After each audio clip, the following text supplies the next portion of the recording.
Good evening, everyone, and welcome back to another episode of Apolla's Odyssey. I'm your host, Apolla Asteria, and it's good to be back after a very intense week at the Burn. Oh my gosh, I'm sure you've heard a lot about it if you weren't there yourself. It was very intense, and I'm really excited to have on my friend who is an author and publisher, Brad Olsen, tonight.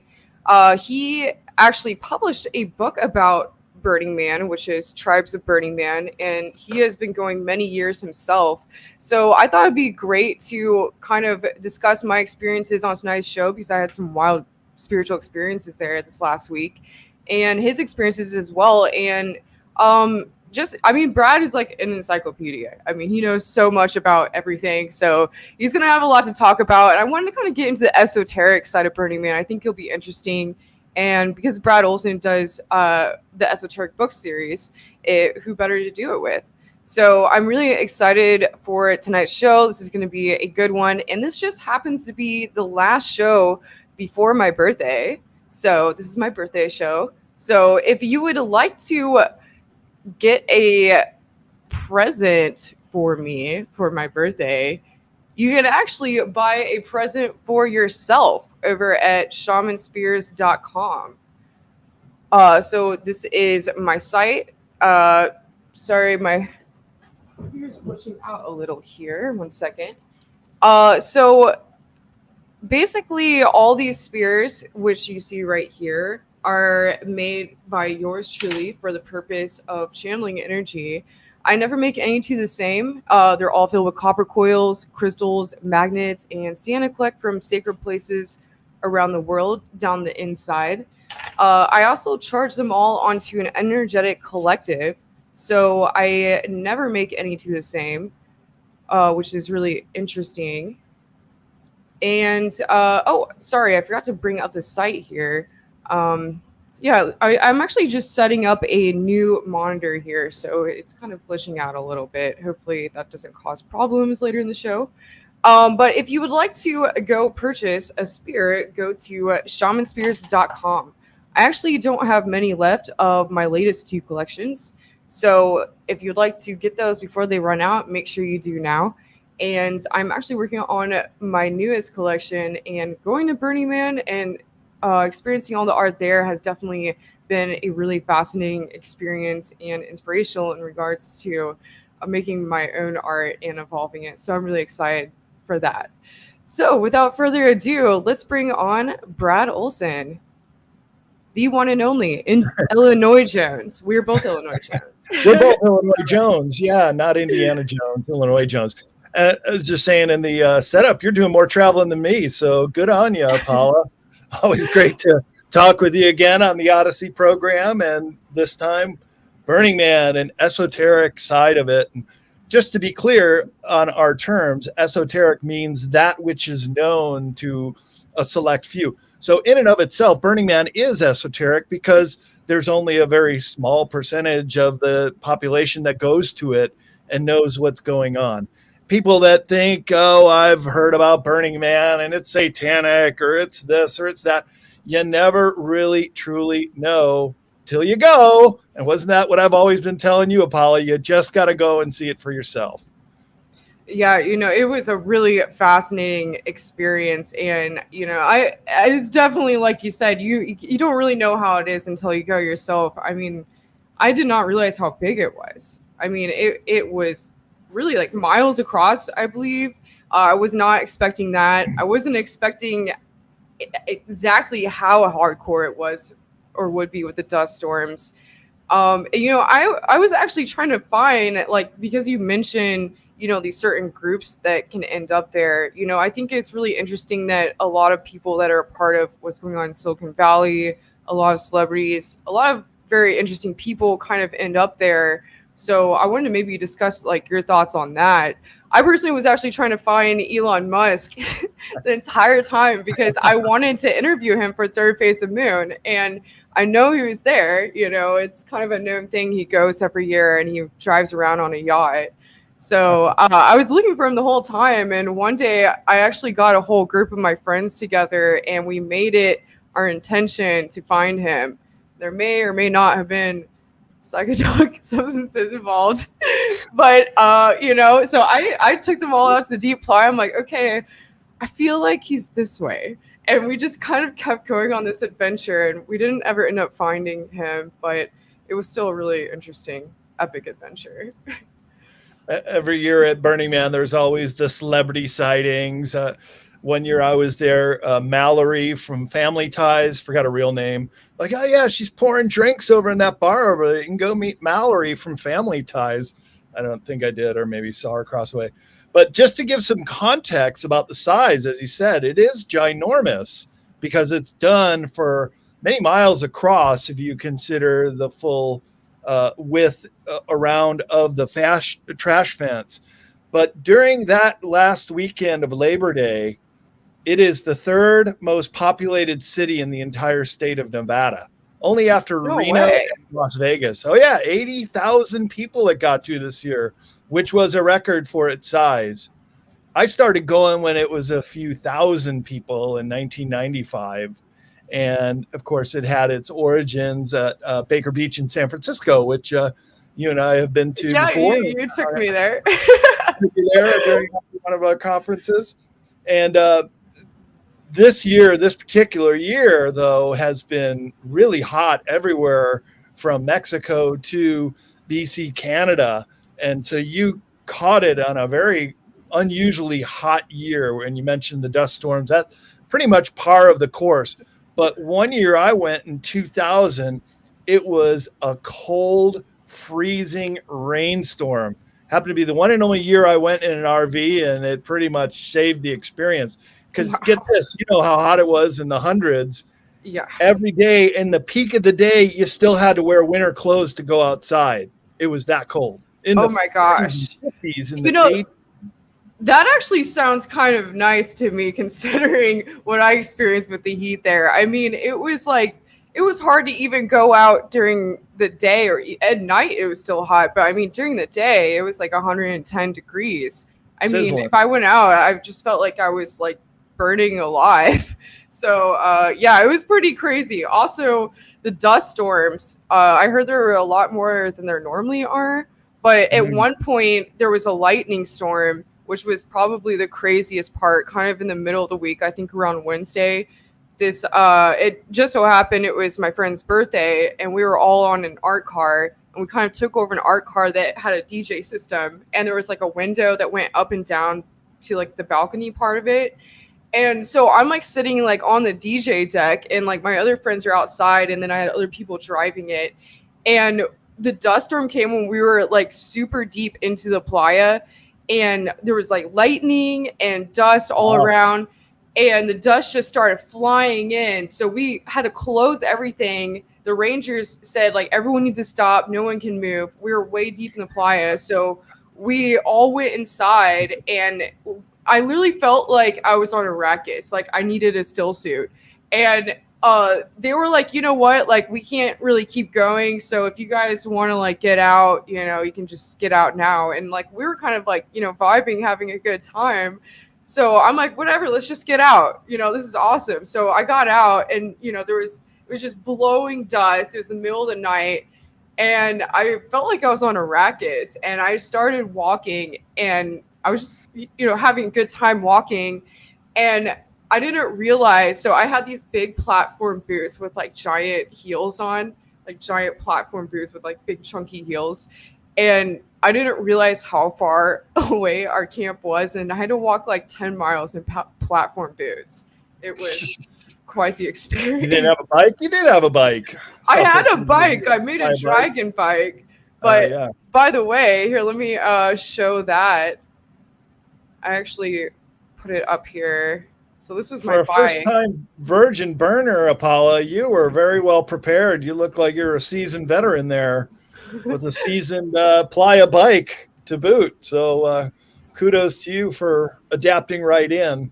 Yeah, it's interesting. A lot of people were saying that, and really it's like I've made my art for Burning Man type events and worked for many artists over the years since moving to LA. So I felt pretty prepared. This guy, though, he had a bigger dragon than me, but he let me come up on it. It was pretty fun. My dragon, the head kept trying to fall off. So it was interesting. As the week went on, it got more and more rugged looking. But yeah, it was a really fun time. I think my comment on that picture of yours where you were wearing the mask was that you were posing as Daft Punk out at the trash fence. That would be always the joke every year. Yeah. That, hey, everybody, Daft Punk's playing out at the trash fence, just to see how many people would get suckered out there.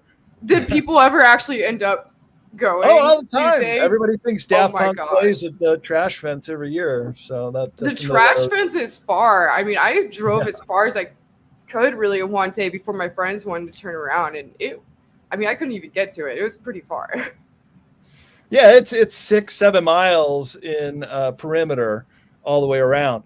In the early years, you could just get in your car and go screaming across the Black Rock Desert. And for some of your listeners who aren't familiar with what that means, the Black Rock Desert is a dry lake bed that goes for over 100 miles in one direction. And that's where they have set the land speed records with the fastest cars in the world, because you can just go as fast as you can and you want. So in the early years, we used to do that. And there's hot springs that rim all the way around. You could go to the hot springs and no way.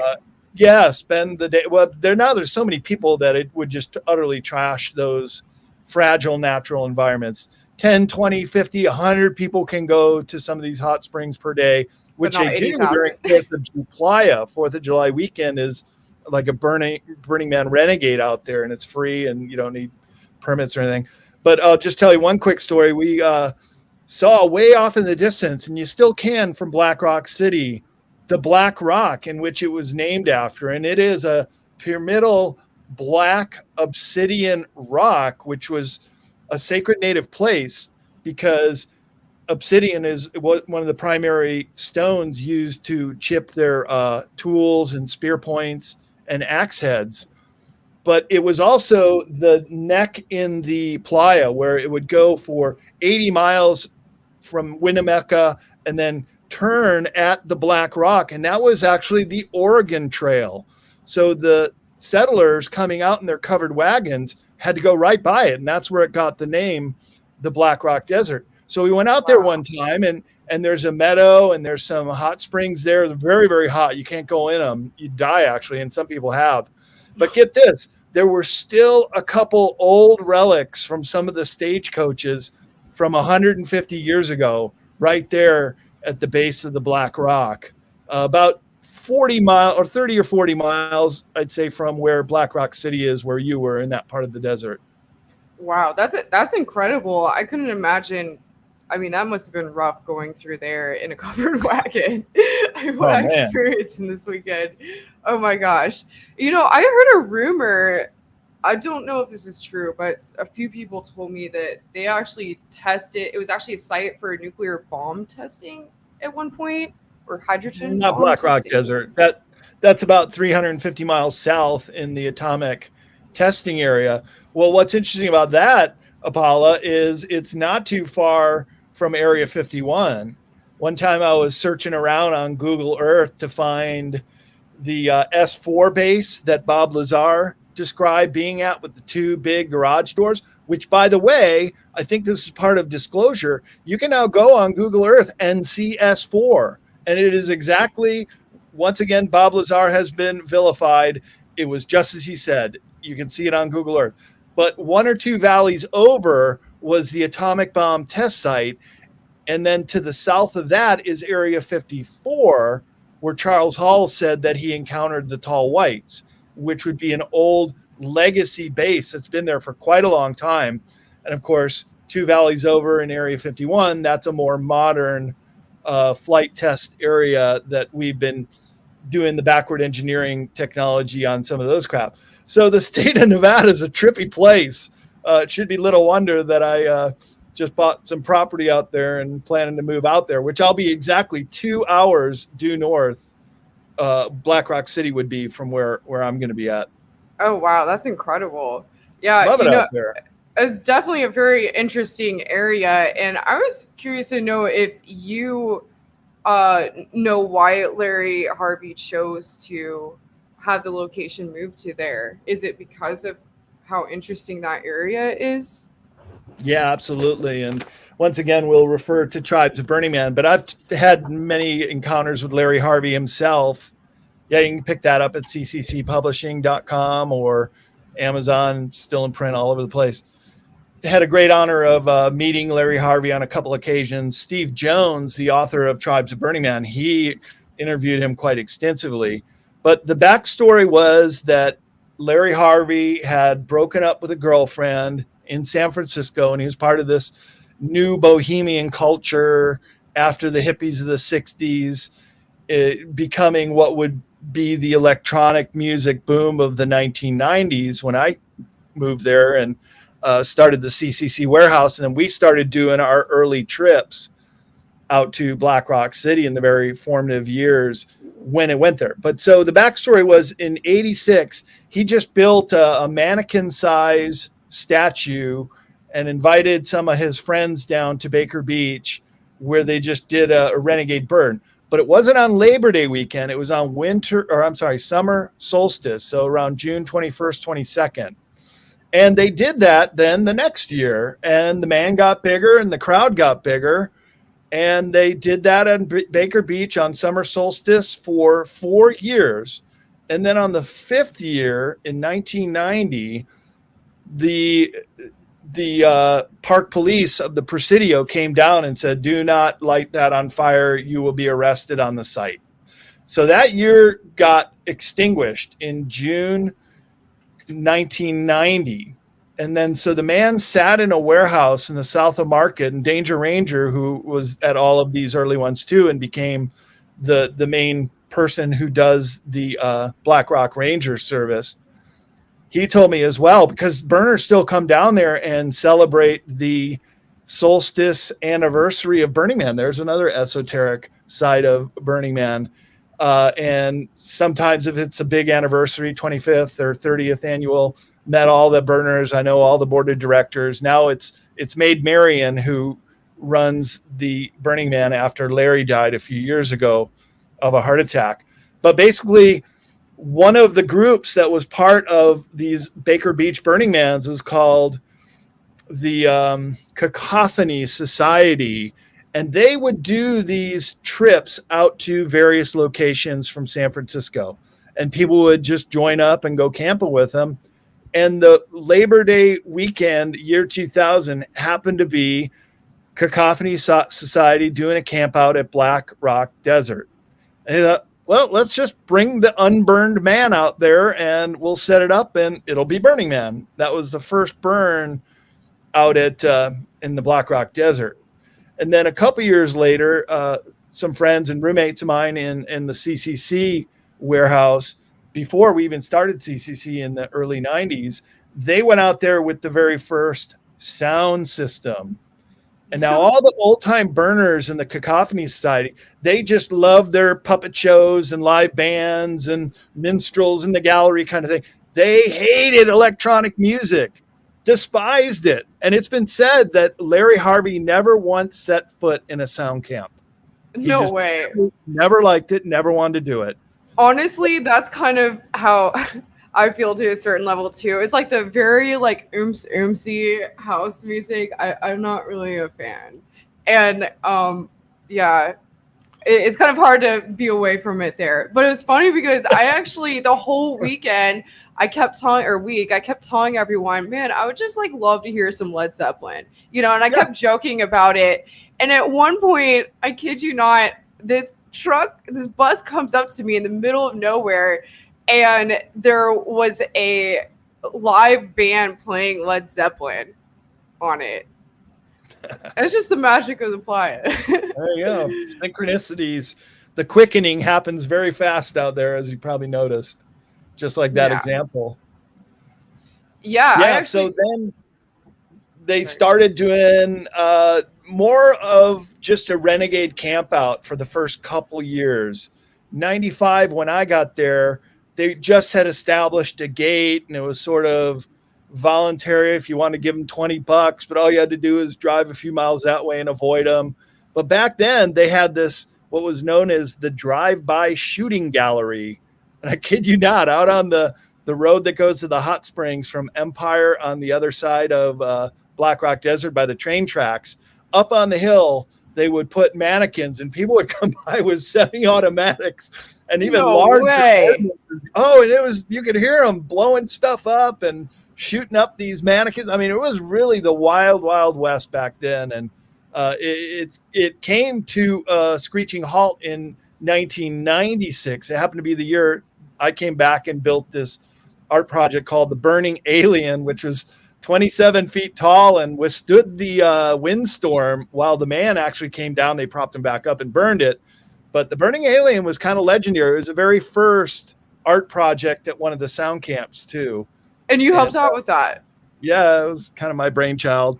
Wow, that's amazing. A couple other guys, and we got the material and put it together and had a warehouse to do it. So yeah, and it appeared in the Hardwired book. Wired magazine did a book publishing enterprise, and they did a coffee table book, the first coffee table book about Burning Man, and there was a picture of me standing there with the Burning Alien in 1996. So yeah, I'm kind of dating myself, but that's how great this event is. And I just want to say, if people have a misperception and think a lot of shenanigans are going on, Satan worshiping, this and that, just look at any large city in America, and you're going to have every kind of subculture and whatever people are into going on. So I always tell people, look, you don't have to do any of that. This in the early years was Bianca's Smut Shack. Ooh, there's an orgy going on. Now it's kind of like, oh yeah, another one of them. You don't have to be a part of it. You could go there and just do yoga at sunrise every single morning. You could run the Black Rock Triathlon and play Frisbee or volleyball or find sports to do or go to life drawing classes. You never have to take drugs. You never have to do anything if you don't want to. So just like any city of the world, whatever you want to seek out and find, yeah, it's probably there and you can do it.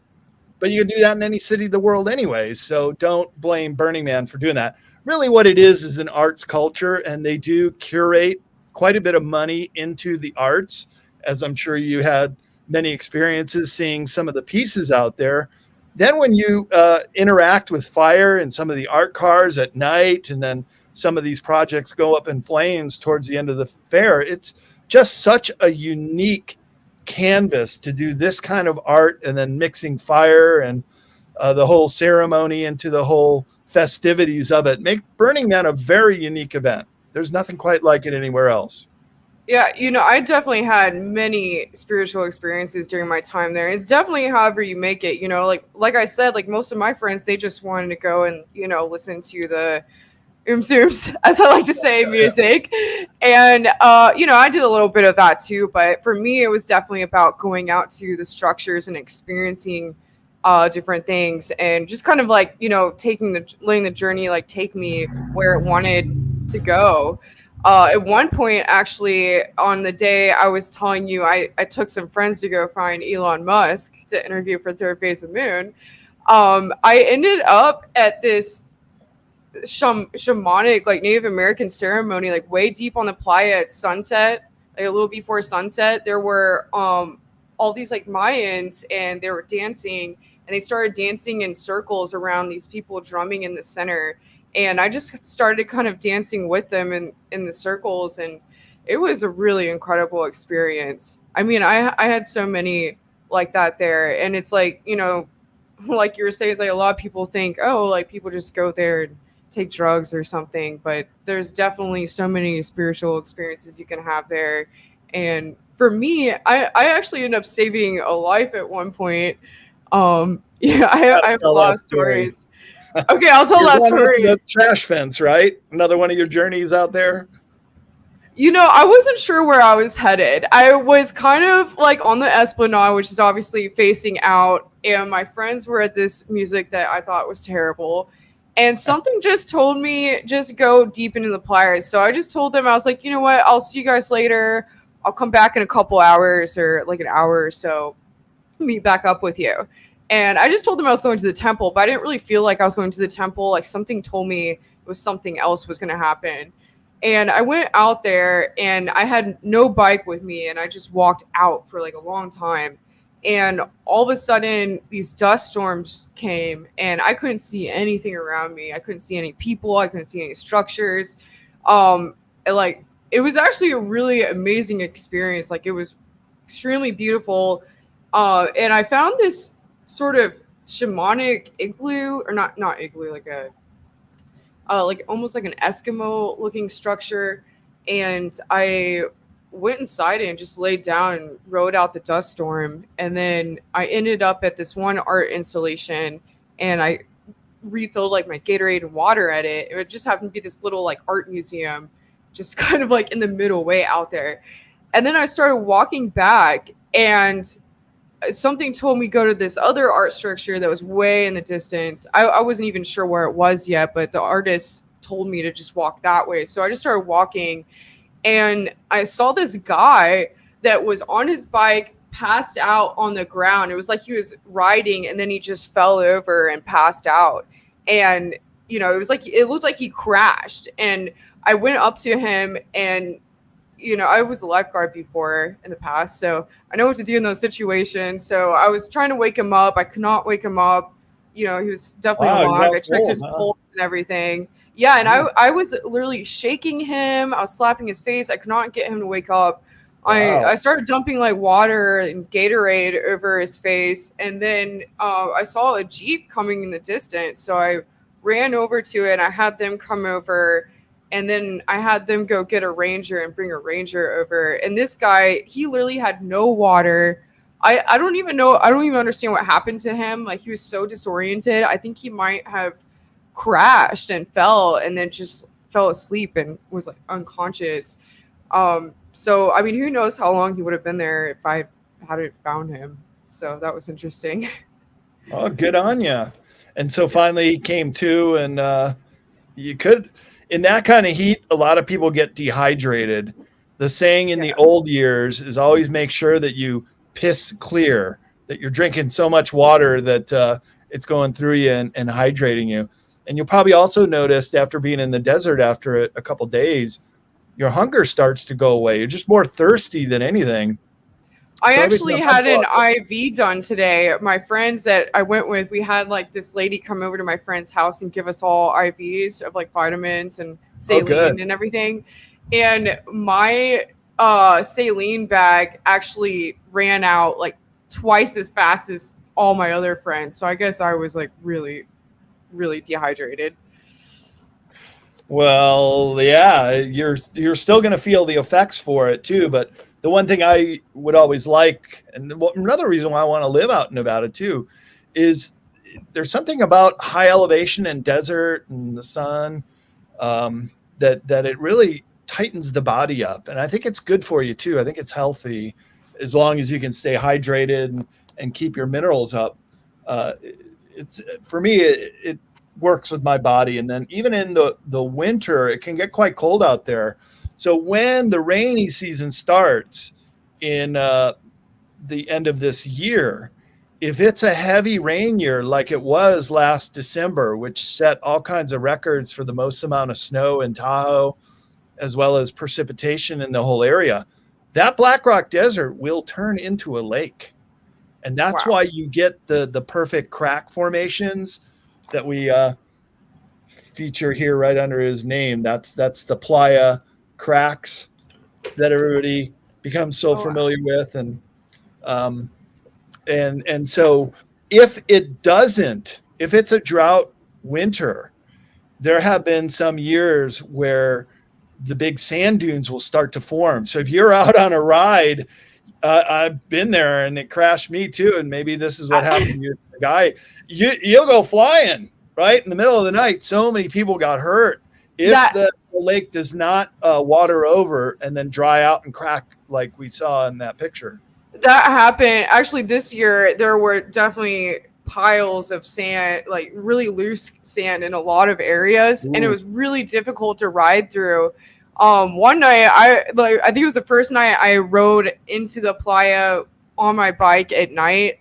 I was just really excited. I had an electric bike, so I was flying, and I was just looking around at all the beautiful lights all over in the distance, and I guess they distracted me, and I hit one of those and just wiped out. Ooh. But it was so funny because the sand was soft, so I just kind of floated.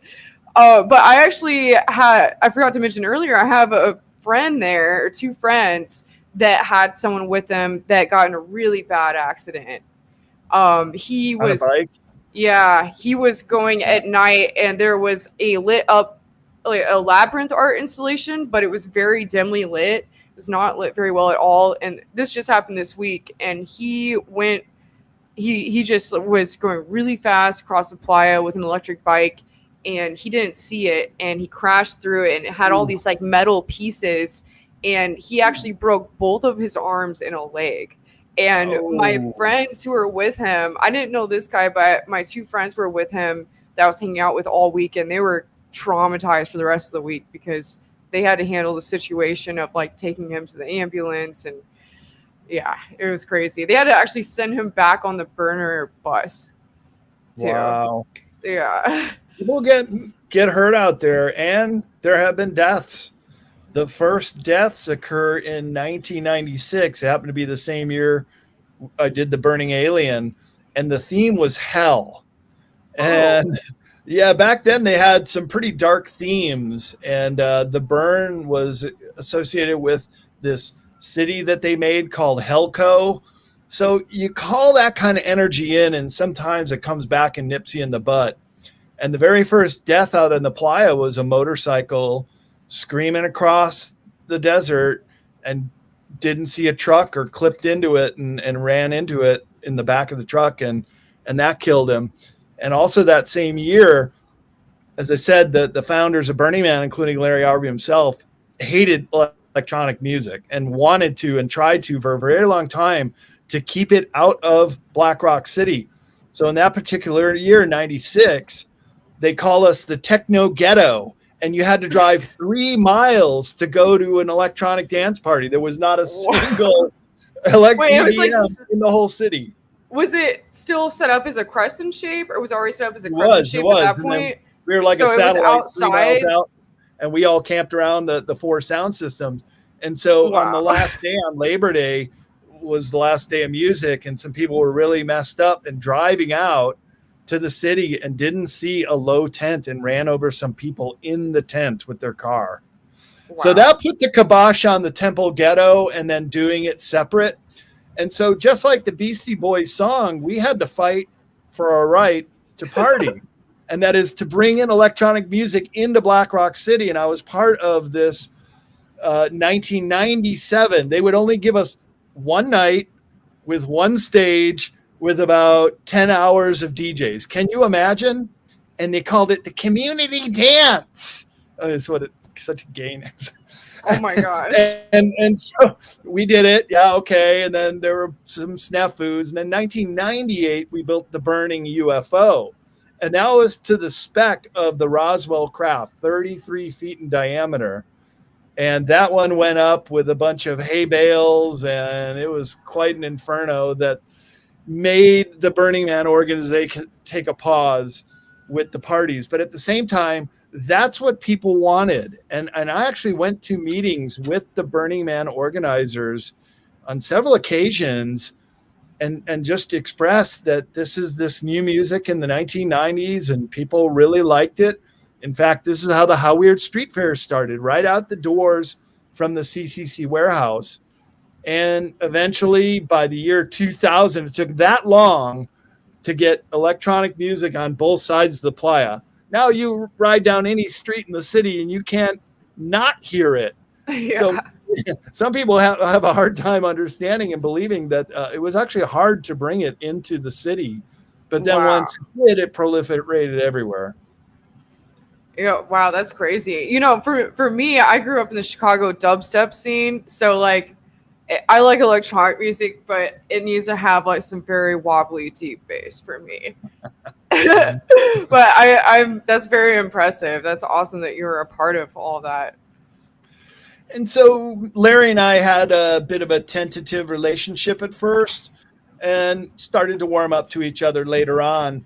And when we were working on the Tribes of Burning Man, and I had some other Burning Man associated projects, including the Weird Street Faire, which I'm the founder of. And we're going to have our 23rd annual Weird Street Faire on October 15th in downtown San Francisco. And it's like a day at Burning Man with 7 or 8 music stages, all kinds of music. You can walk around and find what you like, but as well as vendors with cool stuff from around the world and an art alley. So we take a couple pages out of the Burning Man playbook.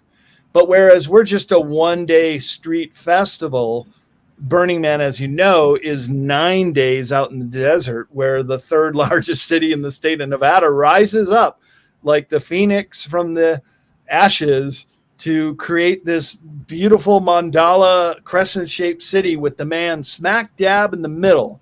And that's how they plan the city. They'll go out there and survey the area, and Larry typically was the one who would do it with a golden spike, kind of like when they created the first Trans-Pacific Railway. When the two lines met, they hammered in a golden spike. Well, now they spray painted a spike. But Larry would go there and pound the spike in. And from there, with a rope, you can then plot the whole round crescent-shaped city from 2 o'clock to 10 o'clock. And then that's how the streets have been numbered. But then the name is derived from the theme of the year. And then they'll pick clever names from A to M or whatever letter they get up to nowadays. And then that's how you can find street names. So if somebody says, oh, I'm at 2 o'clock in Octavia, you'd know where that is if it goes up to O this year. A, B, C, D, E, F, G, H, I, J, K, at least, I think, was that big. So you must have found some addresses that way too, right? Yeah, I was at 615 in Glimmer, and you know, it was funny. I had a funny experience with that because, you know, obviously, if you've been there, you know that just that coordinate doesn't mean that, you know, that's where just you and your camp is at. There are other camps still at the same coordinates because it's just such a big area. And at one point, me and all the girls I was with were in the camper about to pass out. And these guys came up, these two guys, and they're like, they knocked on our camper and they're like, is this 615 in Glimmer? And we were like, yeah. And they're like, this is our RV. You have to get out. And we were like, excuse me? And apparently these guys had not been before and rented an RV and had someone bring it there for them, I'm assuming. And, you know, it was funny because we were joking. It's like, how do you say that you haven't been to Burning Man without saying that you haven't been to Burning Man? So we literally had to argue with these guys for like an hour trying to explain to them that it was not their RV and that 615 in Glimmer is a big area. So, yeah. Wow. That was my experience with that. You get a lot of those people too, the bourgeoisie, the upper class that just, even some of these camps will even get professional chefs to come out and all their meals are catered. And in a particular year like this, when it was really hot, and then other years when it gets really cold or nasty weather, people just tend to hang out in their RVs the whole time. And when we call those the trailer trash years, when it's just too uncomfortable to go out until it gets dark out. And then in the cold years, it's the other way around. You only go out in the daytime because it's the only warm time or when it's not raining. But so I'll just show a picture of Larry Harvey. He was a great guy. He was a real visionary. And one of the great things that he did that I think will be remembered for a long time are what are known are the 10 principles of Burning Man. And these are really important because they can also help you in life in many ways too.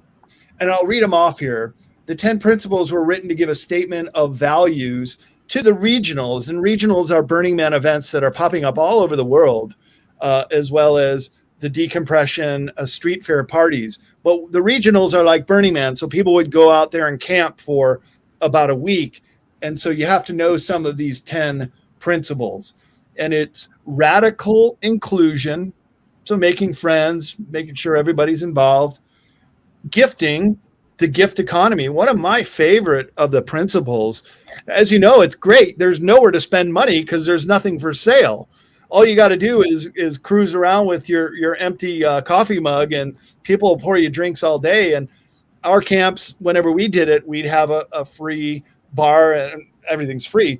And it's what a great way to meet people. And so some of our requirements for being in the camp, hey, you got to bring a couple bottles of hard liquor and mixer and take a shift at the bar, and still have some lifetime friends that I met from doing that. So that's the radical inclusion, the gift economy, the decommodification. So you're not allowed to set up vendor booths. You can't sell stuff. And for a good reason, because this is an experiment in living differently and as well as being a different kind of festival. You also have radical self-reliance, and that has to do with camping in very harsh conditions like this. You have to be ready for just about anything and be radically self-reliant to meet those challenges and know what to do in a dust storm, for example, when your art project's about to go flying away. That's definitely radical self-reliance is definitely one you learn there. Yes, and I mean, not even just the weather, but the fact that you can't ever call anyone. So you have to, if you say you're going to meet your friends somewhere, if you lose your friends in the crowd, or if you can't find your bike and you lost your friends, like you have to deal with that by yourself. That's right. Radical self-reliance. And it's similar to radical self-expression. I saw you were great with your costumes and your bike and all the ways people make their art projects. That's their way of being radically self-expressive of their dream. And that was, for me, the Burning Alien in 96 and the Burning UFO in 1998. And then the year 2000, we commissioned the big monolith from the movie 2001. Remember that movie? Oh, wow. Yeah. And so we had a monolith out at Weird Street Faire in the spring, and then it came out to Burning Man and it got burned. Of course. And then you didn't want it to be burned, or it was supposed to be those burned? first three were always intended to burn. That's when you could still do renegade burns. You could just torch whatever wooden thing, nothing toxic. You wouldn't throw tires on the fire. But if it was wood, now you got to get permission. This makes sense. And put it on a burn platform so as not to leave a lot of nuts and bolts and other crap out there, which I would say archaeologists at a future year could probably locate the burning alien and the burning UFO and the monolith and probably find some artifacts which are still in the playa, which are still in a layer down in the playa dust. I actually, at the temple burn this year, I got this like time crystal in Mount Shasta that someone at a crystal store gave me at the Mount Shasta summer conference. And when I was in the temple, I didn't have anything to leave, and I just happened to have it in my bag. So I set it in the very center. I wonder if it affected anything when the burn happened. Well, so now for those big art projects, they do put a burn platform, usually made out of metal, so things will collect, and then they'll pull that out when it all cools off. So just to go on with the rest of these 10 principles, because this is really important. And this is really esoteric Burning Man, because this is what fuels all that creativity and all the stuff you see out there. These tribes of Burning Man that work on these projects all year sometimes. and get some funding from Burning Man. But really, it's a labor of love, and a lot of people put their own blood, sweat, and tears into it. So with radical self-expression, there's also the communal effort. And in the old days, you could even get there on the day that they raised the man up and help with the rope and be a part of that. But now it's a communal effort throughout the city, which is also civic responsibility, leaving no trace, participation, and immediacy. And that's where Larry Harvey gets a little deep in his philosophy. Immediacy. So it's just, he wants you to be here now. He wants you to really feel things in immediate sense and not think so much about what your life was before Burning Man or how it's going to be when you get out, and just to be here now and be in that place. So I've kind of grown on that one over the years. But still my favorite is gifting, the gift economy, which is such an experiment in a whole new way of not only thinking about money and what you need, but I talk about it in my book, Future Esoteric, in a chapter in the Utopia section called The End of Money. And I describe this experiment at Burning Man with the gift economy, and there's free boxes there. You can go and even get your own costume out of the free box. Yeah. So it's such a cool way to think that we don't really need this money stuff to rule our everyday lives. And when Burning Man really kept with those ethos over the years, it has done nothing but to give people a new way to think about what they need in the world or at a festival. Now, they do sell ice bags in center camp. People really do need ice every day. And they used to have the cafe, which I understand this year they were just giving away the coffee in the center camp cafe. That was about the only place you could spend your money at Burning Man. Yeah, I think is very interesting because it also kind of brings in this sort of communal aspect when you have to be radically self-reliant and you can't spend money on anything. It just kind of works out to where it's like every time you need something, someone will come to you with it, or you end up having something for someone else. And I definitely experienced that many times. It is really interesting. Actually, my senior year of high school, I happened to write my term paper about these 10 principles of Burning Man because I just was hearing about it. Yeah. And I thought it was really interesting. So I made it about the 10 principles and what it would mean to like bring that into everyday society. And it's interesting because I kind of forgot that I did that. And then I made my Solutions for Humanity presentation, which I do now. And I talk about circular communities, vertical gardens, and these different things. So it's kind of interesting how that related for me. But yeah, I actually had a gift that was given to me by the playa. That was a very interesting spiritual experience. What was that? So obviously you know what a MOOP is, right? Matter out of place. It's an acronym, MOOP. So yeah, so obviously for people who haven't been there, MOOPs are, whatever's left on the playa that, obviously we're not supposed to leave any trace. That's one of the principles. That's right. And, so if you see it, like you're not supposed to leave anything on the playa, but if you drop something, it becomes a MOOP. So someone was joking with me about this. I didn't know about this term, and I lost my sunglasses or my eyeglasses in the middle of the night, and someone was like, "Oh, it's a MOOP now." And I was like, "What? What are you talking about?" And so they explained that to me. And so the whole rest of the week, I kind of like had this intention, like I wanted to find a really cool MOOP. And I kept telling everyone that. I'm like, I just feel like the playa is going to give me a really cool MOOP. And one of the last nights, the second to the last night, before the sun came up, I was really deep in the playa walking towards the sunrise set. And I just looked down, and I've been telling my two friends I was with this all week that I wanted to find one. And I looked down and I was like, oh, hey guys, look, there's a MOOP. And I found this, I picked it up, and, obviously I have a thing with dragons, and I also have a thing with knives and spears, and obviously also like hologram colors. So this thing Wow. Let me show this to the camera. It has a dragon on it. I don't know if you can see here. Yeah, very cool.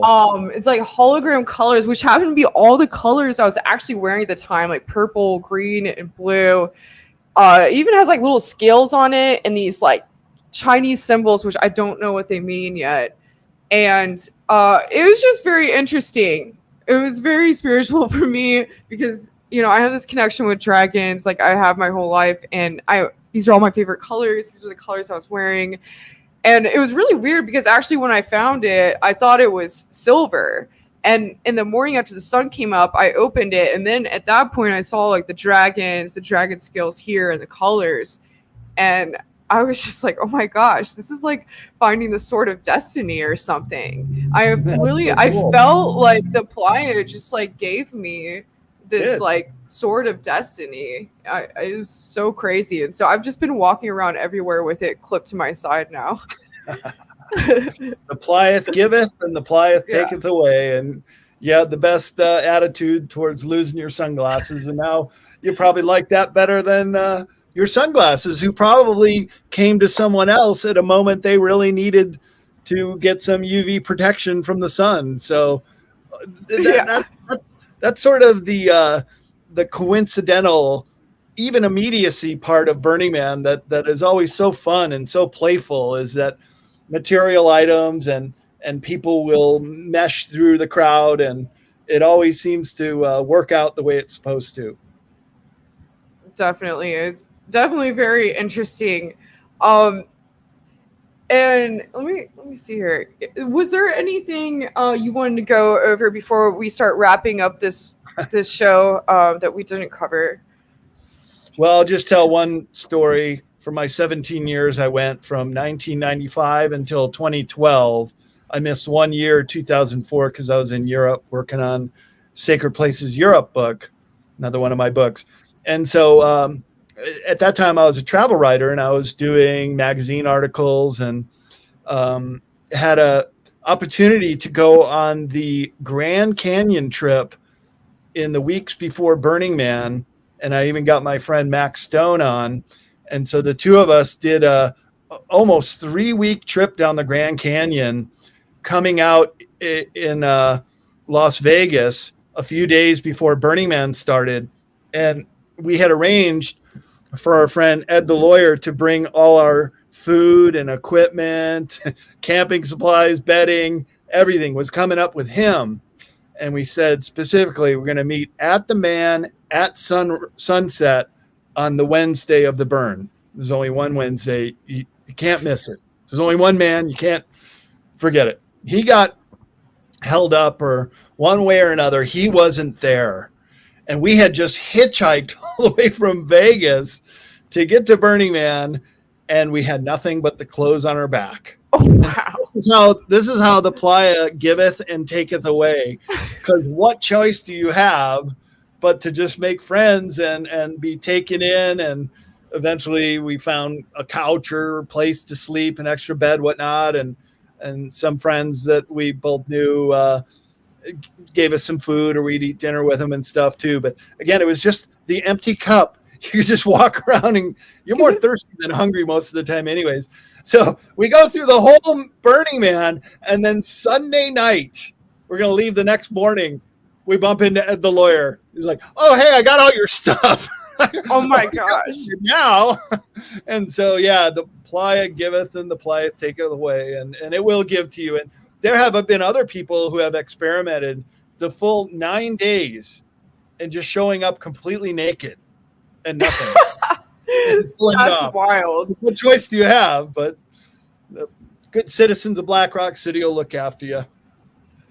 Definitely. I when you were talking about the canteen, it reminded me at one point I was given jet fuel. That was an interesting experience. So this one camp, they had it was like a bunker kind of World War II style like bar, and we went up. It was in the middle of the day, blazing hot, and me and my friends just decided to walk around and kind of like you know how like some of the camps they'll kind of mess with you.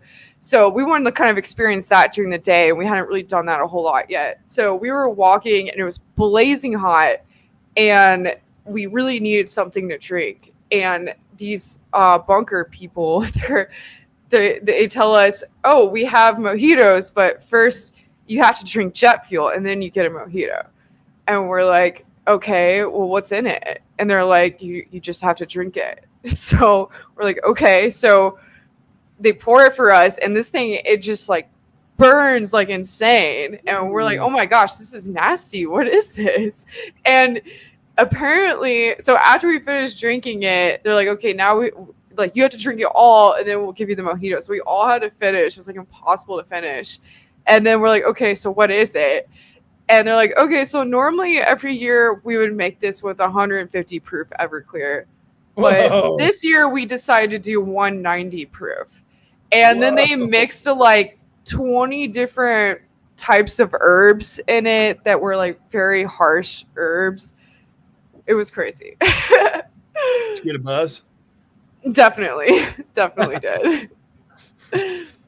Yeah, the whole week kind of goes by in a certain kind of haze, a dust storm haze, a psychedelic haze, a alcohol haze. But glad you had a good time, Apolla. I knew you would. I was so happy when I saw you were finally committing and going to it. There's one thing to talk about it, and then there's another thing to just make it happen and get out there and do it. And I'm sure you'll have these experiences and memories and lessons that you'll learn and keep with you for the rest of your life. Definitely. Hey, next time I hope to have my own art car out there, so we'll see. See, now you're inspired. That's what I did in my second year. I built the Burning Alien. And I was very tempted to come this year. I was just going to show up and just see what happened. But I saw that forecast with 110-degree heat. And I thought, oh, no, I'll stay near the coast. And it was blazing hot here, too. But, yeah, you guys put up with a tough year. And of course, my first year.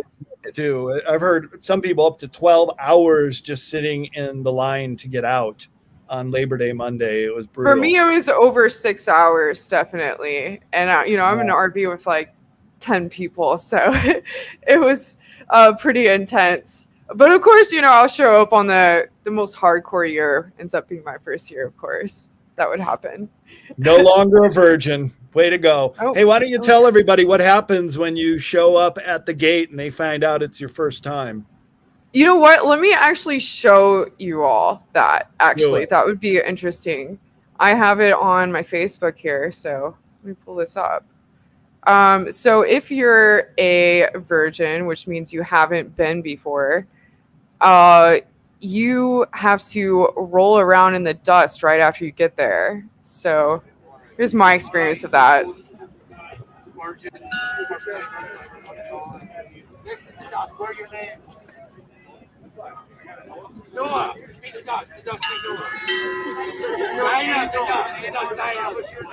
People are reluctant, but then they do it. I just dove in. You just go for it. Look at you. Not gonna have a proper shower for a week and a half. Yeah, I regret that a little after. I'm like, maybe I shouldn't have rolled in it quite that much. On this note, I should tell the listeners about what's known as playa foot. Have you ever heard of that, or did you experience anyone?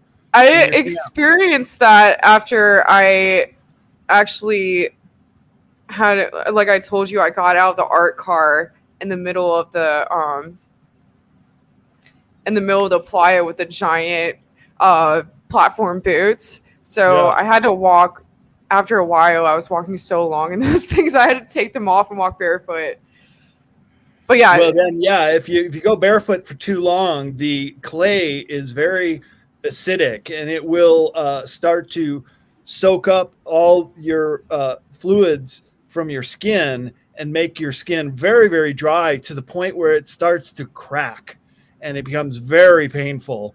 And so first-time burners think, oh, it's great. I can be naked and run around barefoot everywhere. And, well, you'll get playa foot and rethink that after a while. So if you do go barefoot, you really have to clean your feet pretty well and wear shoes and socks some of the time. You can't go barefoot the whole time or you'll have a bad case of playa foot.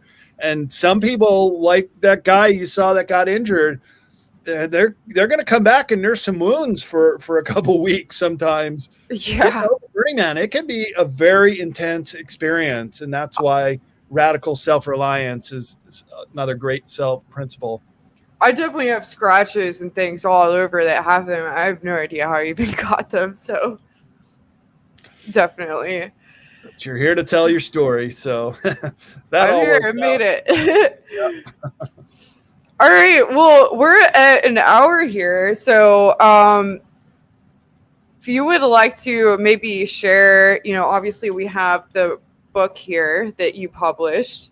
Yep. CCC. Stephen T. Jones. Great history of Burning Man in the very formative years, all the way up until the last decade. And we even sold the publishing rights to a French publisher in French-speaking Canada, and they also were distributed in France. So the Tribes of Burning Man published in France on several continents and different countries. And Stephen T. Jones was the city editor of the SF Bay Guardian for a number of years. And we still have his book.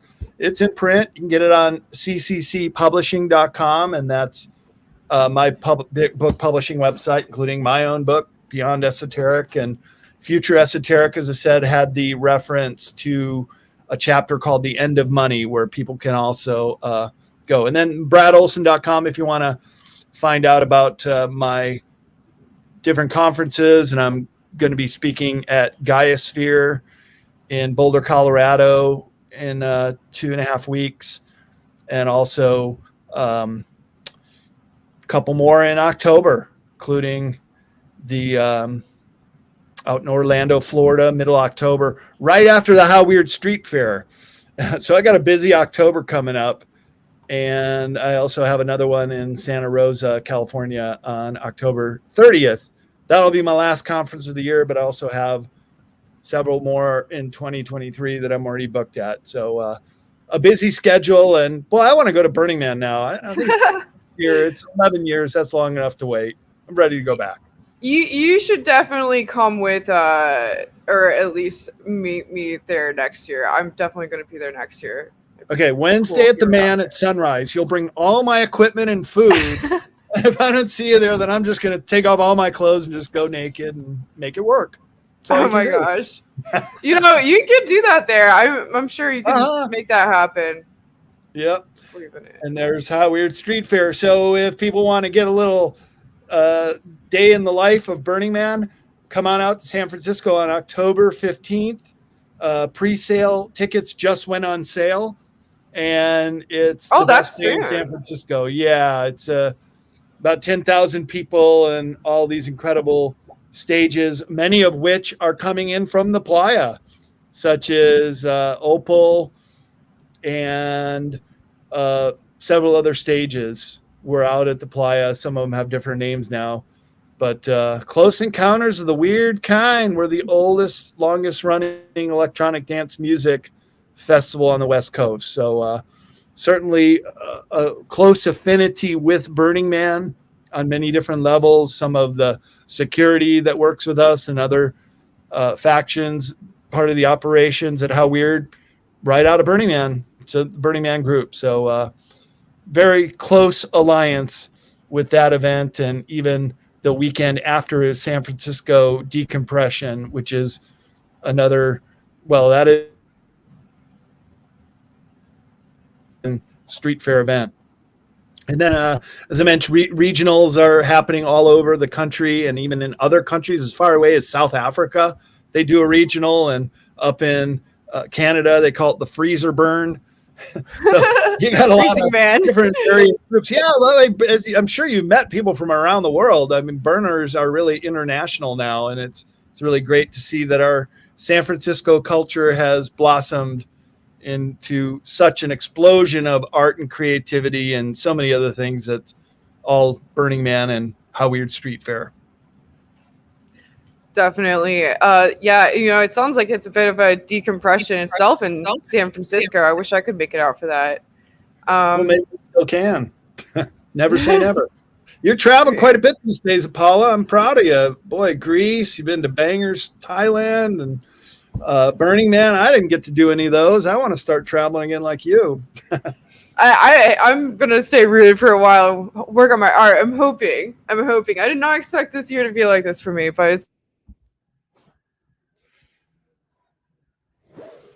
I think you just muted. I can't hear you. hello.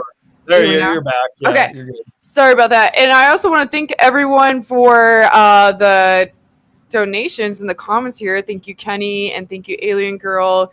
Yes, it will be my birthday on September 10th, so I'm really excited about that.